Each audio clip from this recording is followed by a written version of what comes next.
నమస్తే. తెలంగాణ ఉద్యమకారుడు మా ఇల్లు అనే ఒక అనాథ ఆశ్రమాన్ని నడిపిస్తున్న, తెలంగాణలో ఏ సమస్య వచ్చినా ప్రశ్నిస్తున్న, కొట్లాడుతున్న గాదె ఇన్నయ్య గారిని ఎన్ఐఏ పోలీసులు అరెస్ట్ చేశారు. National investigation team. సో ఎందుకు ఎన్ఐఏ అరెస్ట్ చేసింది, కారణాలు ఏంటి అంటే వాళ్ళు ఒక ఎఫ్ఐఆర్ను చూపిస్తున్నారు. ఆ ఎఫ్ఐఆర్లో మన తొలి వెలుగు అంటే మన ఛానల్ ఏదైతే ఉందో ఆ ఛానల్లో మాట్లాడిన ఒక వీడియో, ఆ వీడియోలో మావోయిస్టు పార్టీ కేంద్ర కమిటీ సభ్యుడైనటువంటి కట్టా రామచంద్రారెడ్డి ఆనాడు ఆయన చనిపోవడం జరిగింది. సో ఆయన మరణం విషయంలో చనిపోయిన తర్వాత వాళ్ళ ఫ్యామిలీ ఆయన అంత్యక్రియలు జరగొద్దని అక్కడ ఉన్న హైకోర్టు ఆ తర్వాత సుప్రీంకోర్టుకి వెళ్ళి కొట్లాడిన విషయం మనందరికీ తెలిసింది. మొత్తానికి ఆయన అంత్యక్రియలు అయిపోయినాయి. సో ఆ కేసు నడుస్తున్నది అట్లా. అయితే ఆ కట్టా రామచంద్రారెడ్డి గారి అంత్యక్రియల సమయంలో గాదె ఎన్నయ్య గారు మాట్లాడిన వీడియో మన తొలి వెలుగులో ఆ వీడియో అప్లోడ్ అయింది. ఆయన అక్కడ స్పీచ్ ఇస్తారు. సో ఆ వీడియోలో కట్టా రామచంద్రారెడ్డి గారి ఎన్కౌంటర్ ఫేక్ ఎన్కౌంటర్ అని చెప్పడం జరిగింది. అమిత్ షా మీద వీళ్ళ మీద ఆరోపణలు చేసిండు అని ఆయన మీద పలు రకాల సెక్షన్లు పెట్టి అరెస్ట్ చేశారు ఆయన ఆశ్రమంలో. సో ఇది ఆ వీడియో, ఆయన అరెస్ట్ చేస్తున్న సందర్భంలో వీడియో ఇది. మా ఇల్లు అనే ఆశ్రమంలోనే ఆయన ఎక్కువ సమయం ఉంటారు. లేదంటే హైదరాబాద్లో ఆదర్శ్ నగర్లో అక్కడ ఆయన ఉండడం జరుగుతుంది. సో అయితే ఆయన ప్రస్తుతం ఈ ఆశ్రమంలోనే ఉన్నారు. అదే ఆశ్రమంలో టాస్క్ పేరుతో తెలంగాణ అమరవీరుల స్మారక కేంద్రం పేరుతో TASK టాస్క్ పేరుతో ఒక సెంటర్ని కూడా అక్కడ కన్స్ట్రక్షన్ జరుగుతున్నది. ఆ పనుల్లో ఆయన ఉన్నారు ప్రస్తుతం. అయితే ఈ సందర్భంగా ఉదయం వచ్చినటువంటి ఎన్ఐఏ పోలీసులు ఆయన్ని అరెస్ట్ చేసి హైదరాబాద్కి తీసుకెళ్తున్నారా, మరి ఎక్కడ తీసుకెళ్తున్నారో తెలియదు. మొత్తానికైతే ఆయన అరెస్ట్ చేస్తున్నట్టుగా ఆ కుటుంబ సభ్యులకి అక్కడ ఉన్న పిల్లలకి సమాచారం ఇచ్చి అక్కడి నుంచి తీసుకెళ్ళిపోతున్న దృశ్యాలు ఇవి. ఒకసారి ఎఫ్ఐఆర్లో ఏముంది, ఆయన మాట్లాడిన వీడియో ఏంటి, ఇవన్నీ ఒక్కసారి మనం వాటి మీద కూడా విశ్లేషించే ప్రయత్నం చేద్దాం. సో ఆయన అరెస్ట్ చేసి తీసుకెళ్తున్న ఆ విజువల్స్ ఒక్కసారి మనం చూడొచ్చు.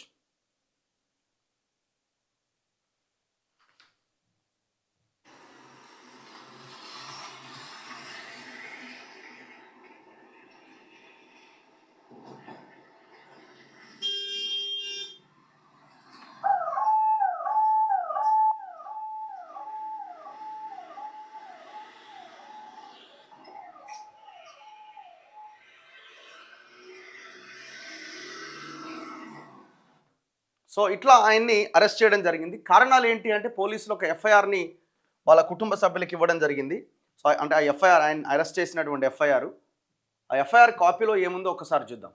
ఇగో ఇది ఆయన అరెస్ట్ చేసిన కేసులు, సెక్షన్లు, ఎఫ్ఐఆర్ కాపీ. ఇది national investigation agency NIA under section 173 of BNSS 2023, book number 173, Hyderabad. NIA Hyderabad పోలీసులు కేసుని నమోదు చేయడం జరిగింది. FIR number RC04/2025 NIA Hyderabad.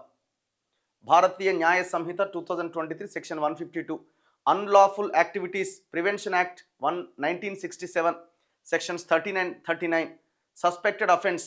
It was observed that a video clip was identified on the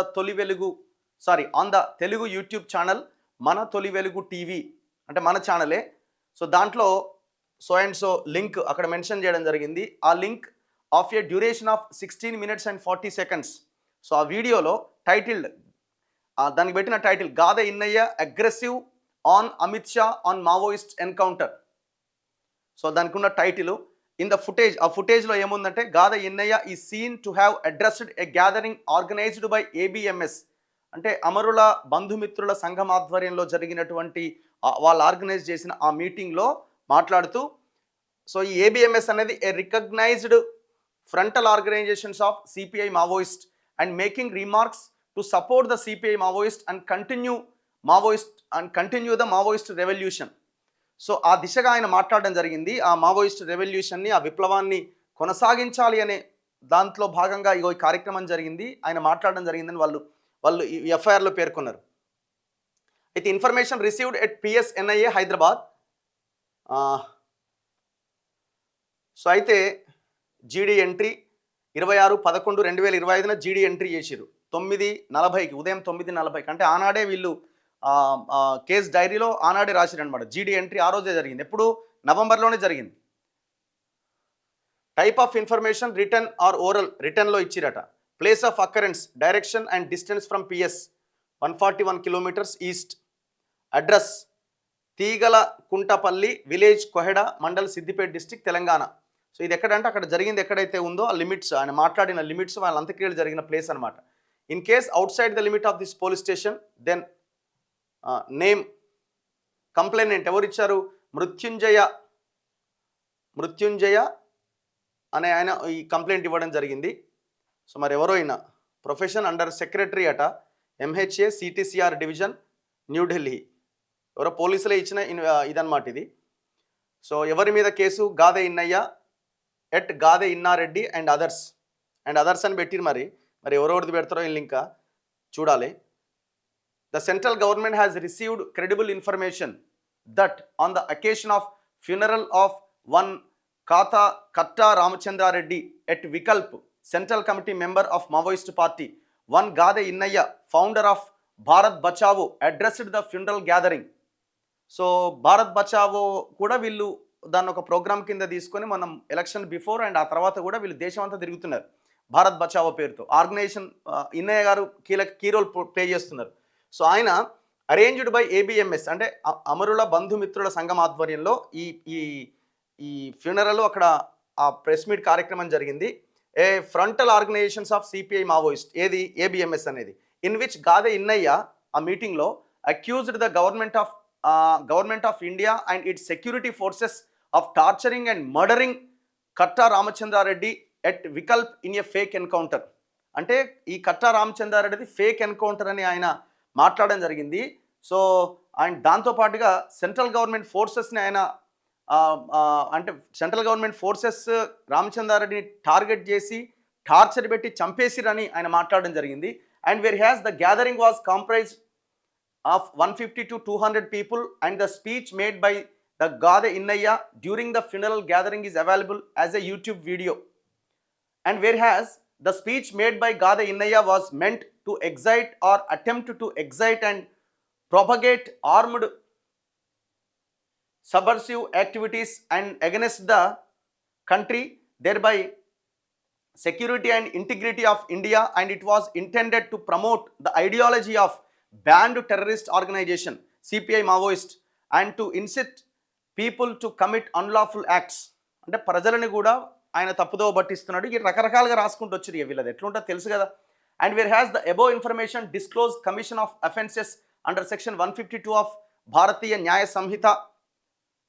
Samhita BNS and 2023 and sections 13 and 39 of the unlawful activities act 1967. The central government is of the opinion that scheduled offence under National Investigation Agency Act 2008 has been committed and having regard to the gravity of the offence, its national and the need to unearth of the larger conspiracy, it is required to be investigated by National Investigative Agency in accordance with the National Investigation Agency Act 2008. So ఆయన విచారించాల్సిన అవసరం ఉంది అని ఇందులో వీళ్ళు రాసుకుంటూ వచ్చినారు. Now therefore, in exercise of the powers conferred under subsection 5 of section 6 read with section 8 of the National Investigation Agency Act 2008, the central government has directs the National Investigation Agency to take up investigation of the aforesaid case. So ఇది total అన్నమాట. అయితే ఇక్కడ ఇది FIR copy. ఇందులో ఆ వీడియోని చూసిన తర్వాత మేము ఈయనని ఆ వీడియోలో ఉన్న అంశాలను బేస్ చేసుకొని అరెస్ట్ చేస్తున్నామని చెప్తున్నారు. ఏమున్నది ఆ వీడియోలో అన్నది కూడా ఇక్కడ చాలా కీలకమైన పాయింట్. సో ఆ వీడియో ఇదే. ఇగో గాదె ఇన్నయ్య అగ్రెసివ్ ఆన్ అమిత్ షా అన్నది వీడియో. ఇది మనం ఇంటర్వ్యూ తీసుకున్నది కాదు, ఆయన అక్కడ ఉన్న స్పీచ్ అన్నమాట ఇది. ఒకసారి వీడియో వినండి. జోహార్ రాజు దాదా, జోహార్ రాజు దాదా, జోహార్ రాజు దాదా, జోహార్ కోత రామచంద్రారెడ్డి, జోహార్ అమర వీరులకు, జోహార్ అమర వీరులకు. ఓడిద్దాం అనువాదాన్ని, ఒడిద్దాం అనుకుంటుంది. ఉన్నతమైనటువంటి పార్టీ శపథంలోని విప్లవ ద్రోహులు, విప్లవ ప్రతిఘాతకులు, మనవాద తొత్తులు మోడీ అమిత్ షాల సంకనాకటోళ్ళు ఇచ్చినటువంటి సమాచారంతో పట్టుబడి చిత్రహింసలకు గురయ్యి ఛత్తీస్గఢ్ అడవుల్లో చెట్టకు కట్టి ఆయన శరీరంలో 3 తూటాలను తెచ్చి ఒక భయంకరమైనటువంటి చిత్రహింసలకు గురి చేసినట్టుగా మనకు అర్థమవుతా ఉన్నది. మనకు అర్థమవుతుంది ఎక్కడెక్కడ ఎంత దగ్గరగా పాయింట్ బ్లాంకులు పెట్టి ఆయనని చంపిననేది మనకు అర్థమవుతుంది. ఒక బూటకపు ఎన్కౌంటర్ ని చూయించడానికి ఆఖరికి ఆయన ముంజేతి మీద కూడా తూటాలతోటి కాల్చినటువంటి అత్యంత భయంకరమైనటువంటి ఆ వీడియో చూస్తే మనం ఎవరం నిద్రపోం, మనకు నిద్ర పట్టదు. నువ్వు విందులు చేసుకుంటావు, నువ్వు వినోదాలు చేసుకుంటావు, మరి ఏం సాధిస్తావు? నువ్వేం సాధించగలుగుతావు? నువ్వేం సాధిద్దామని ఖాతా రామచంద్రారెడ్డిని అత్యంత కిరాతకంగా ఆయనని ఛత్తీస్గఢ్ రాజధాని అయినటువంటి రాయ్పూర్ను పట్టుకొని పిరికి పందల్లాగా చంపడం ఒక గొప్ప అనుకుంటున్నారా? ఏమో సాధించిన అనుకుంటున్నారా? నీ వేల బలగాలు, నీ లక్షల బలగాలు ఖాతా రామచంద్రారెడ్డిని ఏమీ చేయలేక చివరికి ఆయన నుంచి ఒక్క సమాచారం కూడా రాబట్టలేక నీ సంకరాకిరోళ్ళు, నీ ఉచ్చదాగటోళ్ళు, నీ పాదాలకు మొక్కటోళ్ళు పెట్టుబడిదారుల దగ్గర, మరువాదుల దగ్గర తుపాకులని పెట్టినోళ్ళతోటి సమాచారం తీసుకొని చంపడం అంత పెద్ద గొప్ప అనుకుంటున్నావా? ఇది ఆయన మాట్లాడినటువంటి స్పీచ్ అన్నమాట. దాదాపు 16 నిమిషాల 40 సెకండ్లు ఉన్నది. మరి కారణం ఇదొక్కటేనా? అంటే ఇదే ప్రధానమైన కారణమా అంటే, మావోయిస్ట్ పార్టీ పుట్టినప్పటి నుంచి ఈనాటి వరకు, ఇప్పుడు బీజేపీ ఉండొచ్చు, గతంలో కాంగ్రెస్ ఉండొచ్చు, అంతకుముందు తెలుగుదేశం ఉండొచ్చు, ఇంకో పార్టీ ఉండొచ్చు, ఎన్నో ఎన్కౌంటర్లు జరిగినాయి. దాదాపుగా జరిగిన ఎన్కౌంటర్లు ఇది బూటకపు ఎన్కౌంటర్, ఇది రాజ్యం చేసిన ఎన్కౌంటర్ అని ఇప్పుడు అధికారంలో మోదీ, అమిత్ షా ఉన్నారు కాబట్టి వాళ్ళని అంటున్నారు.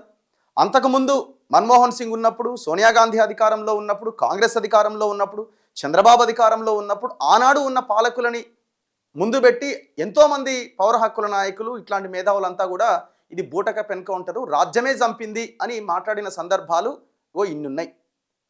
ఇన్నున్నాయి. దాని మీద పాటలు వచ్చినాయి, స్పీచ్లు వచ్చినాయి, పుస్తకాలు వచ్చినాయి, ఎన్నో వచ్చినాయి కదా. మరి ఓన్లీ ఇది ఒక్కటే ప్రధానమైన కారణం అంటే కాదు ఖచ్చితంగా. సరే, వాళ్ళు కేసు పెట్టడానికి, అరెస్టు చేయడానికి ఒక అంశాన్ని ఎంచుకుంటారు, ఒక విషయాన్ని, ఒక దీన్ని ఎంచుకుంటారు. అదే జరిగింది ఇక్కడ. సో ఇప్పుడు ఆయన బూటకపు ఎన్కౌంటర్ అని ఇప్పుడు మరి ఫేక్ ఎన్కౌంటర్ అని చాలామంది అంటున్నారు. ఆ కుటుంబ సభ్యులే సుప్రీంకోర్టు దాకా పోయి కేసు వేస్తే, ఎవరు ఈ కట్టా రామచంద్రారెడ్డి వాళ్ళ కొడుకే ఆయన సుప్రీంకోర్టు దాకా వెళ్ళి కొట్లాడిండు. సుప్రీంకోర్టు కూడా ఆయన యొక్క బాడీని భద్రపరచండి అని కూడా చెప్పింది.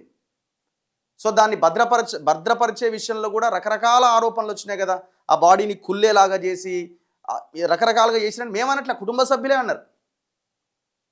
సో ఇది కొత్త కాదు కదా, బూటకపు ఎన్కౌంటర్లు, రాజ్యమే చంపింది, నాయకులే చంపించిర్రు అనే మాట ఇప్పుడు కాదు కదా మాట్లాడే, దశాబ్దాల కాలం నుంచి మావోయిస్ట్ పార్టీ పుట్టినప్పటి నుంచి మాట్లాడుతూనే ఉన్నారు బూటకప్ ఎన్కౌంటర్లు అని. మరి ఆయన ఇన్నయ్య గారు కొత్తగా మాట్లాడింది ఏముంది? ఇప్పుడు విషయం ఏంటంటే ఇక్కడ సరే ఆయన మాజీ నక్సలైట్ కావచ్చు, నక్సలైట్ యొక్క ఐడియాలజీని ఆయన కొంత దాని గురించి గొప్పగా చెప్పే ప్రయత్నం చేస్తుండొచ్చు.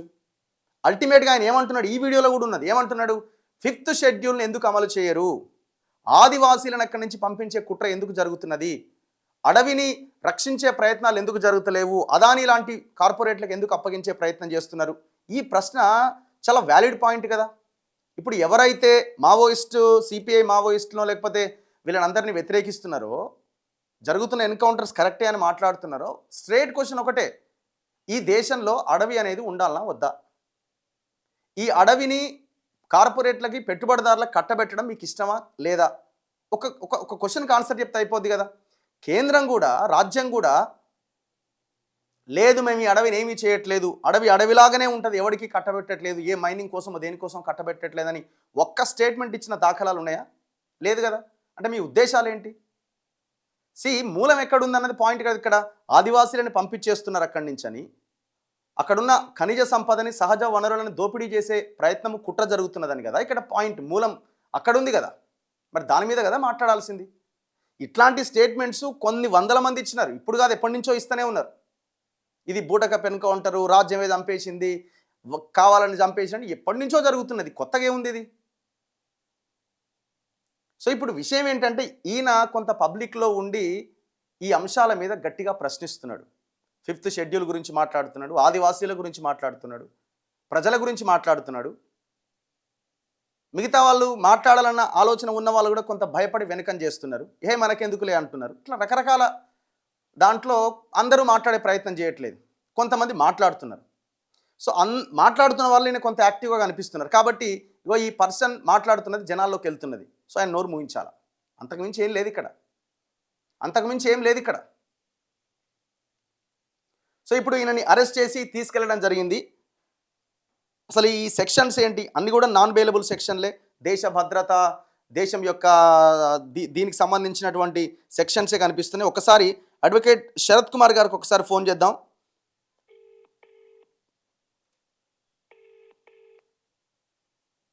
హలో, నేను పెట్టిన సెక్షన్స్.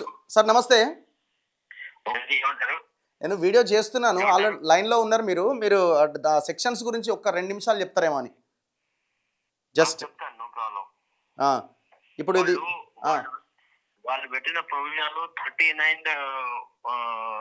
39 ఈ సెక్షన్ 13 వచ్చేసేసి it deals with punishment for unlawful activities. Okay, అంటే దీంట్లో ఏంటంటే అన్లాఫుల్ whenever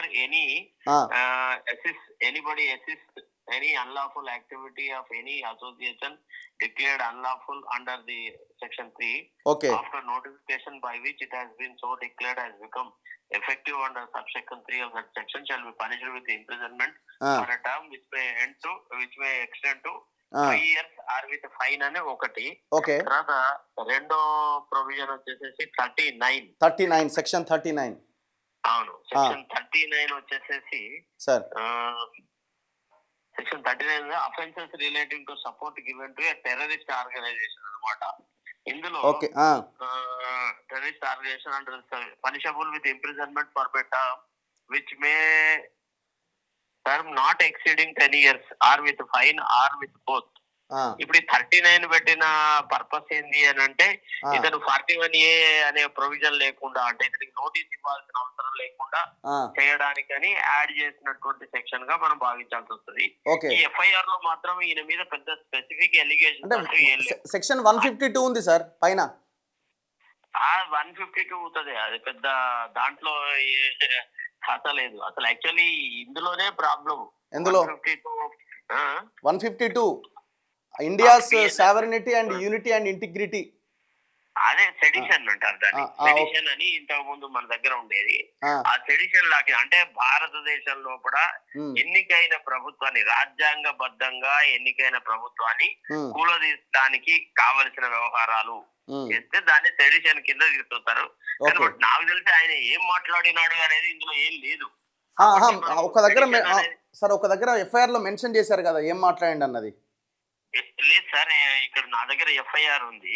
ఎఫ్ఐఆర్ లో నేను ఒక్కసారి చెప్తాను సార్. ఇప్పుడు ఫస్ట్ లైన్ చూడండి sir. It was observed that a video clip was identified on the Telugu YouTube channel మన తెలుగు ఉంది. వాళ్ళ పర్టికులర్ ఆర్గనైజేషన్ ని అడ్రస్ చేసినట్టుగా ఉంది. Gathering organised by ABMS, a recognised frontal organisation of CPI Maoist and making remarks to support CPI Maoist and continue the Maoist revolution అనేది ఉంది. అవును. రెండోది ఏంటంటే ఇతను సెడిషన్ అంటే ఏంటంటే ఎన్నికైన ప్రభుత్వాన్ని కూలదేసడానికి ఒక కుట్ర చేయాల. అది ఏం లేదు అంటే ఇన్ సెన్స్ ఆ ఇంగ్రీడియంట్స్ అట్రాక్ట్ అయ్యేటువంటి కంటెంట్స్ అయితే ఇందులో ఏం లేదు. సో ఇప్పుడు సెక్షన్స్ సీరియస్నెస్ దీన్ని బట్టి చూస్తే ఆయనకి ఎన్ని రోజుల బెయిల్ వచ్చే ఛాన్సెస్ ఉండొచ్చు సార్, అంటే అవకాశాలు? యాక్చువల్లీ వాళ్ళు రిమాండ్ కేసు డైరీ అని ఇప్పుడు ప్రొడ్యూస్ చేస్తారు. జడ్జి గారి ముందర ప్రొడ్యూస్ చేసినప్పుడు అయితే ఆ రిమాండ్ కేసు డైరీని బట్టి చూస్తే తప్ప మనం ఇతనికి ఎన్ని రోజుల్లో బెయిల్ వస్తుందని చెప్పడం కష్టం. రిమాండ్ కేసు డైరీలో అంటే గతంలో ఈయన చేసిన యాక్టివిటీస్, తర్వాత ఇతరత్రము లేదా ఇటీవల వాళ్ళు ఈ స్పీచ్ తర్వాత వాళ్ళు చేసిన ఇన్వెస్టిగేషన్ లో ఏం తేలింది, ఏ రకమైనటువంటి వ్యక్తులతో ఈయనతో మాట్లాడాడు అనేటువంటిది ఆ డీటెయిల్స్ అన్ని వాళ్ళు అందులో ఇచ్చే అవకాశం ఉంటుంది అనమాట. అప్పుడు మనకు క్లారిటీగా తెలుస్తుంది అంటే అతనికి ఏం జరిగింది, ఎట్లా జరిగింది, దీన్ని ఎన్ని రోజులలో బయటకు తీసుకురావచ్చు అనే విషయాలు మాట్లాడాలి. సరే, కాకపోతే మన దేశంలో ఉన్న ఇప్పుడున్న న్యాయ వ్యవస్థలో కూడా ఇప్పుడున్న పద్ధతులలో అంటే ఈ ఉప కేసులలో ఇన్వాల్వ్ అయిన వాళ్ళకి బెయిల్ రావడం చాలా చాలా కష్టతరం అయిపోయింది. మనం చాలా కేసులు చూస్తూనే ఉన్నాం. ఇప్పుడు ఇందులో ఉపా పెట్టిరా సార్? ఉపా ఉందా? ఉపా ఉంది కదా. ఇందులో ఉపాలో సెక్షన్ 13 and 39 అని రెండు ఉన్నాయి. యాక్టివిటీస్ ప్రివెన్షన్ యాక్ట్ 1967 కింద ఈ రెండు ప్రొవిజన్స్ పెట్టినారు.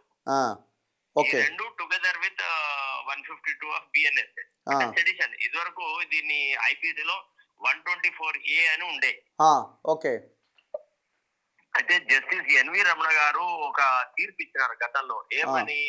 భారతదేశంలో ప్రభుత్వానికి వ్యతిరేకంగా మాట్లాడిన ప్రతి వ్యక్తిని ప్రభుత్వాన్ని కూలదోస్తున్నాడు అనే నెపం మీద అరెస్ట్ చేసి జైళ్లలో పెట్టడం అనేది భారతదేశంలో రాజ్యాంగం ప్రసాదించినటువంటి ఆర్టికల్ 21 కు విరుద్ధము. సో ఈ 124A అనే దాని అవసరం ఉందా అసలు? యాక్చువల్లీ స్వతంత్ర భారతదేశంలో మన పౌరులని మనము ఇట్లా అనొచ్చా? ఇది బ్రిటిష్ వాళ్ళు పెట్టుకున్న సాంప్రదాయం ఇది. అప్పుడు వాళ్ళ ప్రభుత్వం పోవాలి, వాళ్ళు వెళ్ళిపోవాలా అనే ఆలోచనతో వ్యవహారాలు చేస్తున్నారు వాళ్ళు. మన దేశంలో ఇప్పుడున్న సిటిజన్స్ మన ప్రభుత్వాన్ని కొంత పరుష పదజాలంతో విమర్శించినప్పటికీ ఆ విమర్శ అనేది ఎన్నికైన ప్రభుత్వాన్ని కూలదోసే స్థాయిలో ఉండదు అనేటువంటి అభిప్రాయాలు వారు వ్యక్తం చేసినారు అన్నమాట. సో అది ఒక రకమైన ఆర్గ్యుమెంట్. ఇది మనం అతని రిమాండ్ కేసు డైరీ చూస్తే మాత్రం రైట్ సార్, మనం డీటెయిల్ గా మళ్ళీ మాట్లాడదాం మనం. Thank you sir. Right. So ఇక్కడ 3 సెక్షన్స్ కనిపిస్తున్నాయి. Section 13 and section 39 and section 152. ఈ సెక్షన్ల ప్రకారం ఆయన అరెస్ట్ చేయడం జరిగింది. సో ఇట్లాంటి కేసెస్లో వెంటనే బెయిల్ వచ్చేటువంటి సందర్భాలు చాలా తక్కువ. ఈ ఉపా కేసులు ఇవన్నీ కూడా, ఎందుకంటే రాజ్యం అంతా సిచ్యువేషన్ ఎట్లుంటుందో మనకు తెలుసు. పోయిన ప్రభుత్వ హయాంలో కూడా ఈ రకమైన వ్యవహారం జరిగింది. మరి ఇప్పుడు వీళ్ళు ఇంత ప్రజాస్వామ్యబద్ధమైన పరిపాలన ఇవన్నీ వీళ్ళు చెప్తున్న దాంట్లో కూడా ఇట్లాంటి అరెస్టులు అనేది చాలా అన్యాయం, చాలా దారుణము. ఇప్పుడు ఆయన ఏమైనా గన్నులు పట్టుకోండి, అడవుల్లోకి వెళ్ళండి అని మాటలు ఏమైనా ఇచ్చిండా? అట్లాంటి స్టేట్మెంట్స్ కూడా ఎక్కడ లేవు కదా. ఇప్పుడు మాలాంటి వాళ్ళని కూడా మేము చెప్తున్నాం, ఇప్పుడున్న ఈ సిచ్యువేషన్లో ఆ అడవుల్లో ఉండి మనం ఈ ప్రాణాలు క్రీమ్ లాంటి, అంటే ఈ దేశాన్ని, రాష్ట్రాన్ని కాపాడేటువంటి అద్భుతమైన ఆలోచనలు, త్యాగం చేయగలిగే శక్తి ఉన్నటువంటి మీలాంటి వాళ్ళు ప్రజల్లో ఒక ఆల్టర్నేట్ని క్రియేట్ చేసే ప్రయత్నం చేయాలని మనం పదే పదే చెప్తున్నాం. సో ఆయన లాంటి వాళ్ళు కూడా అనేదేంటి, ఈ ఎన్కౌంటర్లు ఇవన్నీ ఎందుకు, అడవిని వదిలేసేయండి, ఆదివాసీలకి 5th షెడ్యూల్ని అమలు చేయండి, ఏ షెడ్యూల్లో ఉన్న ప్రజలు వాళ్ళకున్న హక్కులని, రాజ్యాంగం కల్పించిన హక్కులని అమలు చేసే ప్రయత్నం చేయండి అని మాట్లాడుతున్నారు. తప్పే ఉంది అందులో? ఆయన అరెస్ట్ అయిన విజువల్స్ ఒక్కసారి చూడండి, లేటెస్ట్ విజువల్స్ ఇవి.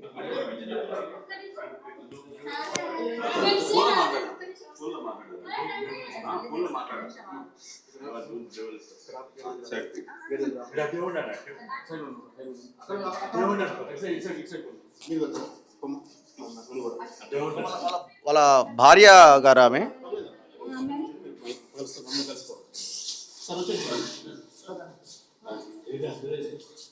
అమ్మాయిలు రండి.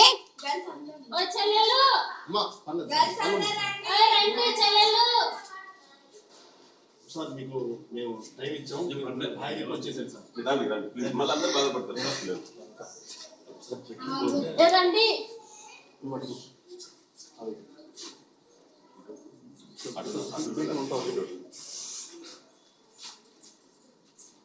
మా అందరూ ధైర్యం ఉండండి.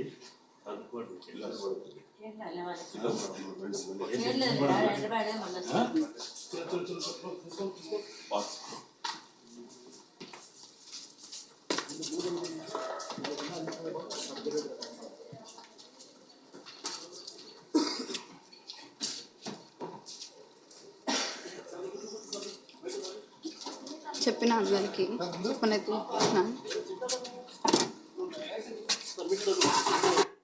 సో ఆయన అరెస్ట్ అయినటువంటి దృశ్యాలు ఇవి. చూద్దాం, మరి ఇంకా ఫాలోఅప్ చేద్దాం. మరిన్ని అప్డేట్స్ మీకు అందించే ప్రయత్నం మన తొలి వెలుగులో జరుగుతుంది. సో మన తొలి వెలుగులో ప్లే అయినటువంటి ఆ వీడియోని ఆధారంగా పోలీసులు ఇప్పుడు అరెస్ట్ చేయడం జరిగింది. అందులో ప్రధానంగా ఆయన మాట్లాడింది ఇది బూటకపు ఎన్కౌంటర్, ఇది ఫేక్ ఎన్కౌంటర్ అన్నాడు. కానీ కారణం ఇది కాదు, ఇంకొక బలమైన కారణం దీని వెనకాల ఉన్నది. సో దాని గురించి కూడా మనం డిస్కస్ చేయాల్సిన అవసరం ఉంది. ఇక్కడ విషయం ఏంటంటే, గత కొద్ది రోజులుగా ఆయన కొంత హైదరాబాద్కి దూరంగా ఉండి ఒక పెద్ద కార్యక్రమానికి శ్రీకారం చుట్టిండు. టాస్క్ అనే దాని పేరుతో. టాస్క్ అంటే TASK టాస్క్ అంటే తెలంగాణ అమరవీరుల స్మారక కేంద్రాన్ని ఆయన ఇప్పుడు ఏ ఆశ్రమంలో అయితే మాయిల్లో అనే అనాథాశ్రమంలో ఆయన అరెస్ట్ చేయడం జరిగిందో అదే ఆశ్రమంలో ఒక కేంద్రాన్ని ఆయన ఏర్పాటు చేస్తున్నాడు. కొంతమంది సహకారంతో ఈ కేంద్రాన్ని ఏర్పాటు చేస్తున్నాడు. సో ఆ కేంద్రం పనులని ఆయన చూసుకుంటున్నాడు. ఈ కేంద్రం ఏంటంటే దాదాపు ఒక 400 నుంచి 500 మంది ఒకే హాల్లో కూర్చొని మీటింగ్లు పెట్టుకునేలాగా, మాట్లాడుకునేలాగా. సో ఈ యొక్క కేంద్రాన్ని, ఇది కేవలం ప్యూర్లీ తెలంగాణ ఆకాంక్షలు, తెలంగాణ ఉద్యమ ఆకాంక్షలు, తెలంగాణ రాష్ట్ర అభివృద్ధి, ఆ దిశగా ఈ కేంద్రాన్ని ఆయన ఏర్పాటు చేస్తున్నాడు. ఎక్కడ కూడా మావోయిస్టులు ఈ లైన్ ఎక్కడ లేదు. ఆయన చాలా క్లియర్గా ఈ కార్యక్రమాన్ని ఫిబ్రవరి 18, 2026న ఇది ఓపెన్ చేయాలనేది ప్లాన్లో ఉన్నాడు ఆయన. చివరికి వచ్చినాయి. 25వ తేదీన ప్రొపరేటరీ మీటింగ్ ఉన్నది, రేపు 25న. సో మాలాంటి వాళ్ళకు కూడా ఆహ్వానం వచ్చింది, మేమంతా అక్కడికి వెళ్ళాలి. 25వ తేదీన ఉన్నది, అంటే ఎన్ని రోజులు, ఇంకా 3 రోజులు ఉన్నది. ఈ సమయంలో జరిగిన ఇది అంటే ఏదో చేయబోతున్నాడు, ఏదో జరగబోతున్నది, ఈయన ఈ కేంద్రంగా ఏదో ఒక మూమెంట్ని తీసుకురాబోతున్నారనేటువంటి ఒక ఆలోచనతో రాజ్యం కలిసి ఈ అరెస్ట్ చేయించినట్టుగా మనకు అర్థమవుతున్నది. ఇగో ఇది ఆయన తలపెట్టినటువంటి ప్రోగ్రామ్ ఇది. సో ఈ ఒక 400-500 మంది ఒకే వేదిక మీద కూర్చొని, ఒక హాల్లో కూర్చొని మాట్లాడుకునేలాగా ఒక దీన్ని చేస్తున్నాడు ఆయన. సో దానికి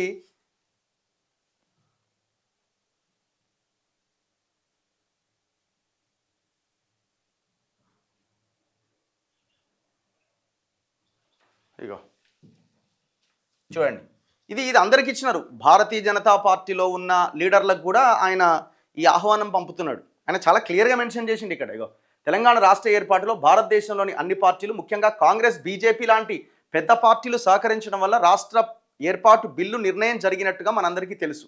బీజేపీని కూడా మెన్షన్ చేసింది కదా, మీ సహకారం కూడా ఉంది అని ఆయన మెన్షన్ చేయడం జరిగింది కదా.